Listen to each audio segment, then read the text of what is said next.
Bonjour mes petits anges, j'espère que vous allez bien. Alors on se retrouve aujourd'hui pour le troisième volet des bases de la diététique et plus précisément pour parler des lipides. Lipides qui riment bien souvent avec gras, graisse, matière grasse qui pendant longtemps ont été diabolisés et souvent tenus responsables des mécanismes de prise de poids. Heureusement, merci, on a découvert que ces graisses sont importantes et surtout font du bien à notre corps. Alors, qu'est-ce que c'est les lipides? Les lipides font partie des nutriments, comme les glucides et les protéines. Mais ces lipides sont bien évidemment les plus énergétiques. Je vous avais dit dans la précédente vidéo sur les glucides que 1 g de glucides égale 4 calories. 1 g de lipides égale 9 calories. Mais ce n'est pas grave, retenez une chose, que ces graisses sont importantes pour notre corps. En effet, les lipides ont plusieurs fonctions. Elles assurent le bon fonctionnement de nos neurones, de notre cerveau, de notre cœur, de nos artères, etc. Elles servent, et Dieu que c'est important en ce moment où il commence à bien faire froid, elles servent d'isolant thermique.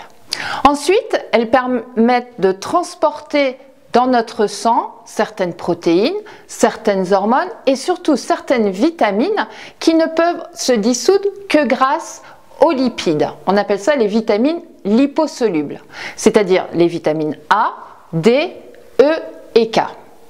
Et le pompon, pour certains je sais et surtout messieurs, cela va intéresser, elles permettent l'élaboration de certaines hormones et notamment l'hormone sexuelle stéroïdienne.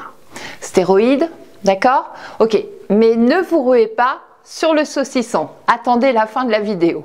Il est par conséquent primordial de ne pas bannir les lipides de notre alimentation.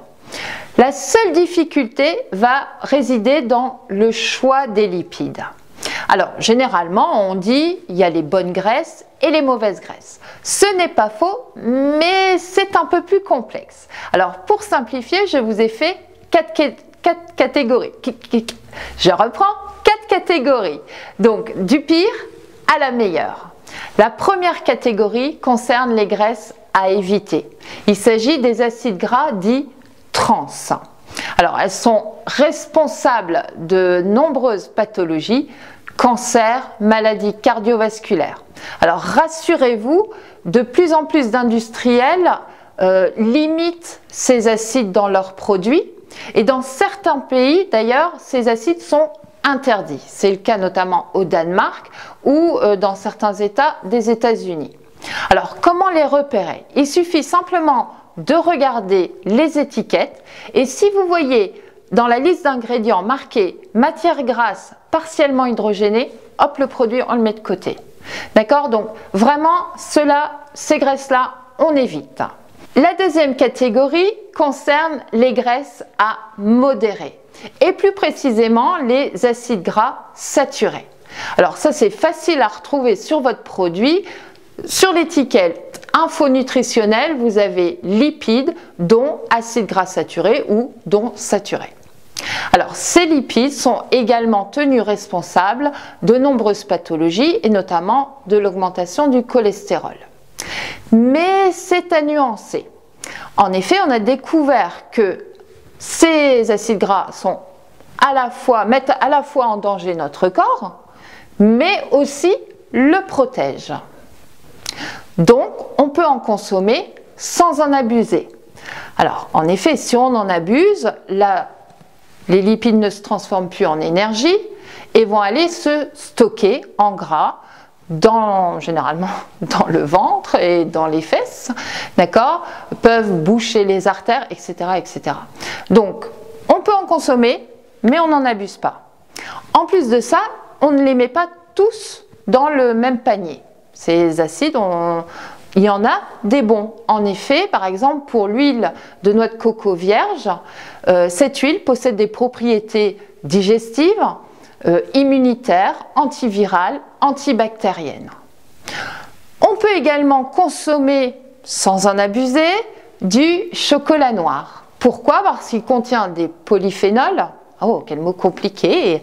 Donc, ne vous inquiétez pas, les polyphénols, la seule chose à retenir, c'est que c'est un puissant antioxydant, et il ralentit le vieillissement. Donc, on consomme du chocolat noir, sans en abuser, et on peut consommer également du beurre, qui contient naturellement de la vitamine A, et on peut mettre une petite cuillère au petit déjeuner sur notre tartine. Je vous renvoie à la vidéo du petit déjeuner. D'accord? Donc, acides gras saturés, on en consomme modérément. Troisième catégorie, il s'agit des graisses à ne pas oublier. D'accord? Donc ici, c'est les acides gras monoinsaturés, ou plus communément qu'on appelle oméga 9. Vous pouvez consommer ces graisses régulièrement, elles sont bénéfiques pour notre santé et on va les trouver dans l'huile d'olive, dans l'huile de macadamia, dans les avocats ou encore dans les oléagineux. Donc troisième catégorie, les graisses à ne pas oublier, oméga 9. Et le meilleur pour la fin, il s'agit des graisses à privilégier. Il s'agit des graisses essentielles dont notre corps a absolument besoin. Le seul problème, c'est que notre corps, notre organisme, ne sait pas les fabriquer.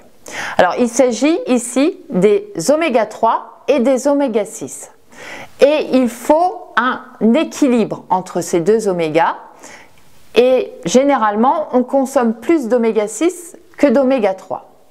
Donc, on va réduire les oméga 6, l'huile de tournesol, l'huile de maïs, l'huile de soja, l'huile de pépins de raisin, et on va augmenter un petit peu plus notre consommation d'oméga 3, qui est l'huile de noix ou l'huile de colza. Vous allez trouver également beaucoup d'oméga 3 dans les poissons gras, comme le maquereau, les sardines, le hareng. Et vous pouvez consommer occasionnellement également du saumon ou du thon. Alors maintenant que vous savez quelles sont les graisses à augmenter, à limiter, à diminuer, voire à complètement supprimer, vous allez me demander combien peut-on consommer de lipides par jour. Alors généralement, selon le plan national nutrition santé, c'est entre 35% et 40% de notre apport quotidien. D'accord? Pour les glucides, je vous avais dit environ 50. Là, les lipides, 35-40%. Pour faire simple, pensez 1 gramme par kilo.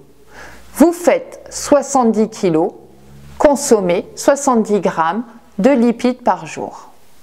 Et si vous faites régime, ne descendez pas en dessous. D'accord? Donc, minimum, si vous faites 70 kilos, 70 grammes de lipides par jour. Alors maintenant, à quoi ça correspond 70 grammes? Donc, quelques exemples. Pour 25 grammes de lipides, cela correspond à 2 cuillères à soupe d'huile, à 150 grammes de saumon, 3 œufs, à 50 grammes de chocolat noir, quoi d'autre encore? Une vingtaine d'amandes. D'accord? Donc, imaginons le matin, au petit déjeuner, fruits et tout ça, mais vous prenez en plus une vingtaine d'amandes. Le midi, dans votre salade, vous ajoutez des cuillères à soupe d'huile, d'olive ou de colza. Ensuite, le soir, vous mangez 2 œufs et devant la télé, un petit carré de chocolat. Vous avez votre apport de lipides. En conclusion, retenez que les graisses sont essentielles à notre organisme. Ne les diabolisez plus. Choisissez-les correctement. C'est la seule chose à faire. Donc on va éviter les acides gras trans en regardant les étiquettes. On va limiter les acides gras saturés, notamment rillettes, saucissons, pâtés, jambon, etc. Et on va plutôt privilégier les huiles de noix de coco vierge, le chocolat noir, le beurre. Ok?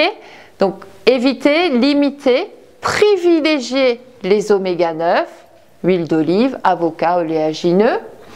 Et mettez chaque jour dans votre assiette des oméga 3 et des oméga 6. En veillant à baisser un petit peu les oméga 6 et en augmentant les oméga 3. Et voilà, vous en savez un peu plus sur les lipides. Combien vous pouvez en consommer, quels sont les bienfaits sur votre organisme, votre corps, votre santé. Donc on a vu aujourd'hui les lipides, la fois dernière on avait vu les glucides, il nous restera à voir les protéines. Et là, vaste sujet qui fait souvent polémique. Néanmoins, à partir de là, vous allez pouvoir créer vos propres menus, des menus variés et équilibrés qui vous permettront d'atteindre vos objectifs de stabilisation, d'amincissement, voire de prise de poids. En attendant, je vous retrouve mercredi pour une séance fitness et samedi pour une nouvelle vidéo diététique. Je vous embrasse et je vous dis à très bientôt.